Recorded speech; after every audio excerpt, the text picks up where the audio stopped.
Dalam setiap konflik, ada sesuatu yang sering kita temui berada di garis depan, tapi terlupakan. Bukan pasukan, bukan pula para jenderal, tetapi wartawan yang seharusnya pulang bercerita tentang kejadian aktual. Balibo, Oktober 1875. Sebuah kota kecil di perbatasan Timor Leste. Nyaris tak terlihat di peta, namun berada tepat di tengah pusaran geopolitik. 5 jurnalis datang dengan kamera dan catatan. Mereka tidak membawa senjata. Mereka membawa pertanyaan.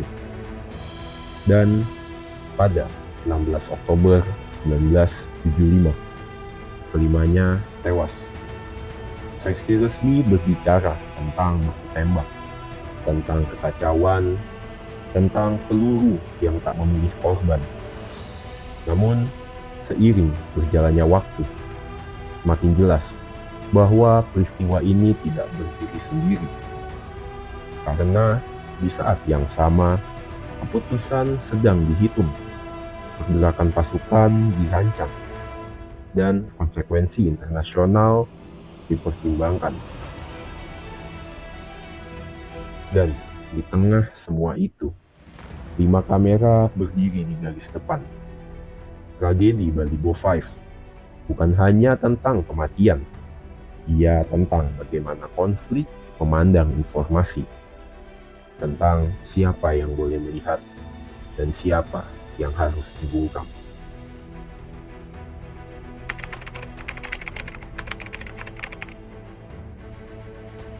Tahun 1974, sebuah perubahan politik mengguncang Portugal. Revolusi anyelir mengakhiri rezim lama dan membuka jalan dekolonisasi di berbagai wilayah jajahannya, termasuk Timor Leste yang selama berabad-abad berada di bawah administrasi Portugal, mendadak memasuki fase transisi yang kaku. Kekuasaan kolonial melemah, struktur pemerintahan lama kehilangan pijakan, dan dalam ruang kosong itulah berbagai kekuatan politik lokal mulai bergerak. Di tengah itu semua, 3 arus utama muncul. UDT berupaya mempertahankan stabilitas dengan pendekatan moderat. Fretilin mendorong kemerdekaan penuh dengan mobilisasi massa yang semakin kuat. Dan APODP menawarkan opsi integrasi dengan Indonesia. Agustus 1975, ketegangan berubah menjadi konflik terbuka. Bentrok bersenjata pecah, kontrol wilayah berpindah dengan cepat, dan ribuan warga mengungsi. Namun dinamika ini tidak hanya dibaca sebagai persoalan internal. Di Jakarta, Presiden Soeharto membaca situasi ini dalam konteks yang lebih luas. Ia tidak hanya melihat pergolakan lokal, tetapi juga peta kawasan setelah jatuhnya Saigon pada April 1975. Maka dari itu, stabilitas perbatasan menjadi pertimbangan yang serius. Di lingkar kebijakan luar negeri dan intelijen, Ali Murtopo mulai merancang pendekatan yang tidak selalu terlihat permukaan. Ia menimbang opsi politik, membangun komunikasi dengan faksi tertentu, dan menyiapkan skenario jika konflik berkembang. Di ranah militer, Benny Murdani memahami bahwa setiap keputusan politik akan membutuhkan kesiapan taktis. Pergerakan di perbatasan mulai dihitung, bukan sekedar reaksi, tetapi bagian dari desain yang lebih besar. Dan di Canberra, Perdana Menteri Gough Whitlam mengamati perkembangan itu dengan kalkulasi tersendiri. Hubungan bilateral dengan Indonesia penting, stabilitas kawasan juga krusial. Namun, dinamika di Timur Leste bergerak lebih cepat daripada prediksi banyak pihak. Tahun 1975 adalah masa ketika Asia Tenggara masih dibayangi dengan perang dingin. Setiap perubahan politik di wilayah kecil sekalipun bisa dibaca sebagai pergeseran ideologi. Dalam konteks itulah, Timur Leste berubah dari koloni yang ditinggalkan menjadi ruang perebutan pengaruh. Apakah wilayah ini akan berdiri sendiri atau menjadi bagian dari konfigurasi politik yang lebih besar? Seiring konflik internal meningkat, aktivitas lintas batas mulai terjadi. Dukungan politik, operasi intelijen, hingga pergerakan militer terbatas mulai dilaporkan. Dan Balibo, sebuah kota kecil di dekat perbatasan, berubah perlahan dari titik administratif menjadi titik strategis. Ia bukanlah pusat kekuasaan, bukan juga ibu kota. Namun, dalam perhitungan militer, lokasi seringkali lebih penting daripada ukuran. Dan ketika kekosongan kekuasaan bertemu kekuatan geopolitik, keputusan jarang diambil secara spontan. Ia dihitung, dipertimbangkan, dan juga dirancang. Dan Balibo berdiri tepat di antara semua perhitungan itu.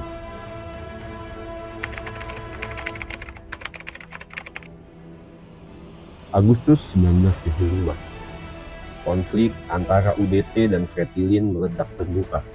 Dalam hitungan minggu, Fretilin menguasai sebagian besar wilayah Timor Leste. Perbatasan menjadi tegang, dan arus pengungsi bergerak ke arah barat. Di sisi lain, garis batas. Respon tidak diumumkan dengan gegap gempita.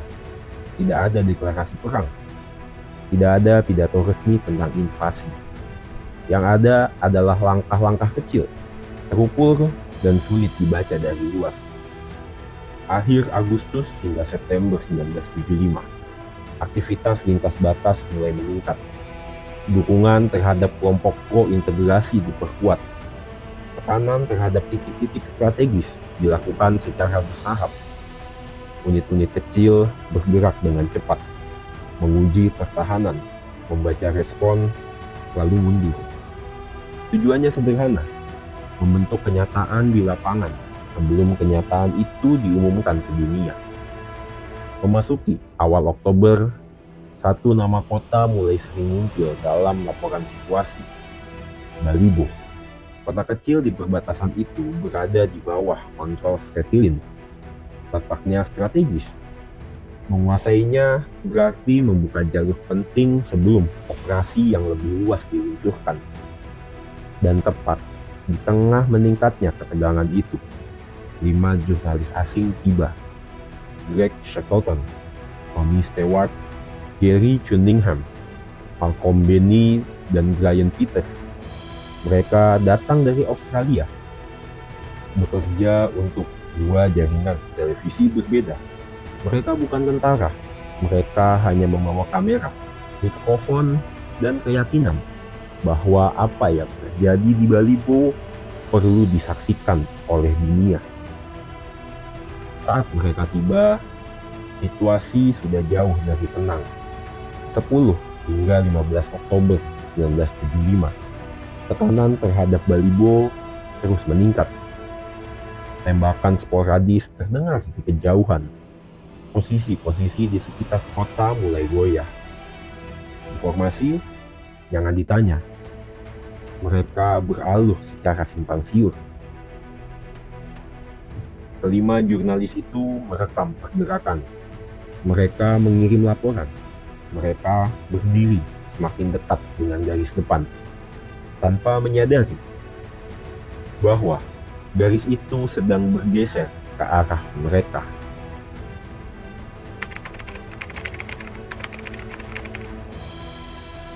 Subuh 16 Oktober 1975, Balibo belum sepenuhnya terang ketika suara tembakan mulai terdengar lebih dekat dari biasanya. Posisi Fretilin di sekitar kota berada dalam tekanan. Serangan yang sebelumnya bersifat sporadis, kini bergerak lebih terkoordinasi. Unit-unit bersenjata pro-integrasi maju dari arah perbatasan. Namun, berbagai kesaksian dan investigasi di kemudian hari menyebut bahwa operasi itu tidak berdiri sendiri. Elemen militer Indonesia terlibat langsung dalam penyerangan. Di dalam kota, 5 jurnalis berada di sebuah rumah yang dijadikan pos liputan sementara. Sebetulnya mereka tahu situasinya berbahaya, namun mereka juga tahu bahwa Balibo adalah titik yang krusial. Rekaman terakhir menunjukkan asap dan pergerakan di sekitar kota. Mereka bahkan sempat mengecat dinding dengan tulisan besar, Australia. Sebuah penanda bahwa mereka adalah warga sipil, bukan simpatisan. Namun, pagi itu, penanda pun tidak cukup.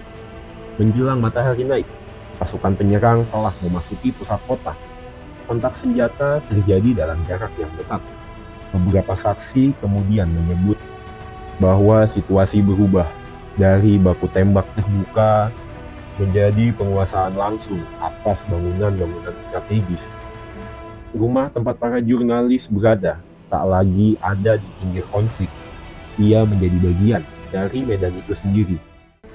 Dalam waktu yang singkat, perlawanan memang mereda, tapi Balibo jatuh. Dan di fase setelah kota dikuasai, 5 jurnalis itu ditemukan tewas.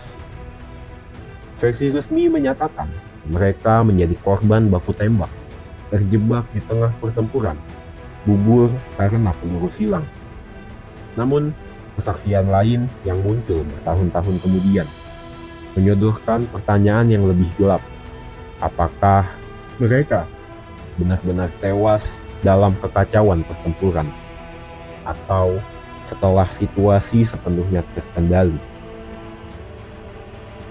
Dan setelah 16 Oktober 1975, pertanyaan yang muncul bukan hanya siapa yang menguasai Balibo, melainkan bagaimana nasib 5 jurnalis itu sebetulnya. Apakah mereka tewas sebagai korban perang atau sebagai korban keputusan?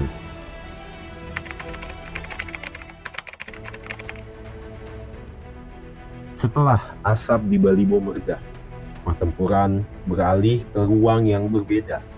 Bukan lagi di jalanan kota kecil itu, melainkan di halaman surat kabar, ruang diplomasi, dan meja penyelidikan. Versi pertama datang dengan cepat dan tegas. Pemerintah Indonesia menyatakan 5 jurnalis tersebut tewas dalam baku tembak. Mereka disebut berada di tengah pertempuran antara pasukan penyerang dan Fretilin. Kematian itu digambarkan sebagai konsekuensi tragis dari medan perang yang kacau. Sebagian media nasional pada saat itu selalu mengulang narasi yang sama. Situasi genting, ada kontak senjata, hingga korban tak terhindarkan. Namun, kesaksian lain yang muncul bertahun-tahun kemudian menyodorkan pertanyaan yang lebih gelap. Apakah mereka benar-benar tewas dalam kekacauan pertempuran, atau setelah situasi sepenuhnya terkendali? Dan keluarga korban pun menolak menerima penjelasan tanpa uji forensik independen. Jurnalis investigatif menggali kesaksian saksi lokal. Sejumlah penyelidikan dan kesaksian menghadirkan narasi yang berbeda. Beberapa laporan menyebut para jurnalis telah menyerah atau berada dalam posisi tidak bersenjata jika ditembak. Ada klaim bahwa mereka sengaja dihabisi untuk mencegah rekaman atau laporan tentang keterlibatan militer Indonesia menyebar ke dunia internasional sebelum operasi yang lebih besar diluncurkan. Dua narasi berdiri berdampingan. Satu menyebut kecelakaan perang, satu lagi menyebut pembungkaman saksi. Tahun 2007, Pengadilan Koroner New South Wales menyimpulkan bahwa kelima jurnalis kemungkinan besar dibunuh secara sengaja, bukan tewas akibat peluru silang. Temuan ini memperkuat narasi kedua, bahwa yang terjadi di Balibo bukan sekedar kekacauan medan tempur. Namun, temuan ini bukan vonis pidana. Penyelidikan Federal Australia kembali dibuka pada 2017. Bukti lama ditinjau ulang, saksi diperiksa kembali. Tetapi pada 2019, kasus ditutup tanpa tuntutan hukum karena dianggap tidak memenuhi ambang pembuktian untuk proses pidana. Dan dari sinilah dua narasi itu tetap hidup. Indonesia mempertahankan versi resmi tentang baku tembak. Bagian hasil investigasi Australia menunjuk pada eksekusi yang disengaja. Satu peristiwa, dua penjelasan. Di ruang diplomasi, hubungan bilateral terus berjalan. Di ruang publik, pertanyaan tidak benar-benar hilang. Karena tragedi Balibo 5 bukan hanya soal bagaimana 5 orang hilang di medan pertempuran. Ia tentang bagaimana kebenaran diproduksi, bagaimana informasi dibintai, dan bagaimana sejarah ditulis. Tergantung dari sisi mana seseorang berdiri. Lalu, bagaimana sekarang? Jawabannya, selama dua narasi itu belum bertemu pada satu titik yang sama. Peristiwa 16 Oktober 1975 akan terus berada di antara fakta, versi, dan ingatan. 5 dekade telah berlalu, dokumen telah dibuka, kesaksian telah direkam. Namun, perdebatan belum sepenuhnya selesai. Tragedi Balibo 5 mengajarkan satu hal yang tajam. Dalam konflik, informasi bukan sekedar laporan. Ia adalah kekuatan. Ia adalah risiko. Dan terkadang, ia menjadi alasan untuk seseorang bisa dibungkam. Dan pertanyaannya, ini bukan hanya siapa yang menembak, atau mungkin siapa pelaku utamanya. Pertanyaannya adalah, bagaimana keputusan diambil, dan siapa yang menanggung akibatnya.